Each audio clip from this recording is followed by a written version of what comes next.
Adanan, ny tantarantsika an'io dia mitondra ny lohahevitra hoe ilay fanambinana n'ilay miaramila mpisotro ronono.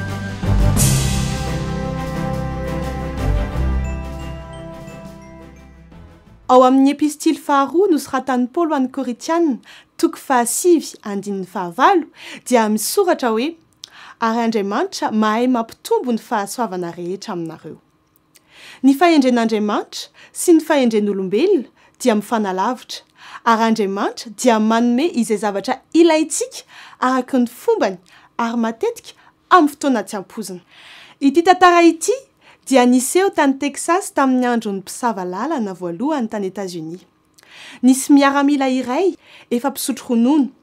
Izy dia tena mpiady mafana fo tokoa tamin'ny ady ho an'ny fahaleovantena. Nanolotra ny heriny rehetra tamin'ny ady izay nampiembotra ny Anglisy noho ny fanampiana avy amin'ny tafika frantsay no tarihan'ny Marquis de Lafayette. Raha sendra nandalo tanàna kely tao a Texas sy ary tia miaramila efa mpisotro ronono ity, dia nandondona tamin'ny varavaran'ny trano iray mba hangataka mofo.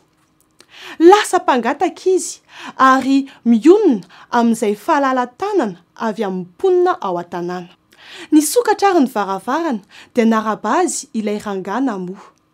Manao ahoana ianao raha avako? Nao. Sao dia mba azonao omena mofo azafady indrindra tompoko. Tsikaritry ilay rangaha nefa fa ity mpitsidika azy ity dia mitondra kitapo hoditra teny amin'ny vozony. Inona ity raha avako?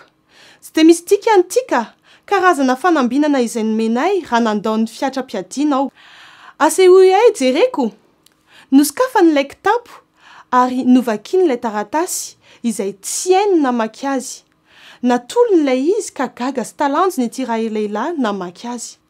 Ity no taratasy fanamarinana fa afaka adidy amin'ny tafika federaly ianao ary ny Général George Washington mihitsy no manao soni. Izany hoe manana zo mandray vola mpisotro ronono mandra-pahafaty ianao. Ketraka ity miaramila mpisotro ronono raha nahatsapa fa nandritra ny 30 taona izy dia nitondra teny aminy nitoky fa afaka mandray vola ampiasainy amin'izay ilainy rehetra raha toka notakiany izany.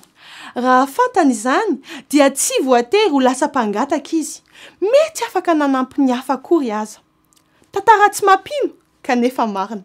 Tantara izay misy itovizana amin'ny kristianina maro. Andriamanitra dia manome toky sy fanantenana antsika, manolotra antsika harena ra-panahy fa isika dia mionona amin'ny fiainana antonontonony satria tsy mandray ny vatsy izay atolotr'Andriamanitra. Tsarovy fa Andriamanitra dia manolotra antsika ny teniny, ny fiadanany, ny fifaliany ary ny fiainam-pianakaviana amin'ny alalan'i Jesosy Kristy. Andeha ary ho raisitsika isan'andro ny toky avy amin'ny tenin'Andriamanitra mba hampitombo ny finoantsika. Raha tianao dia hiara hivavaka isika. Tompo, sokafo ny masoko sy ny foko mba ahitako ny famindramponao, mba tsy hananako fanahiana fa ianao irery ihany no afaka miaray. Amen.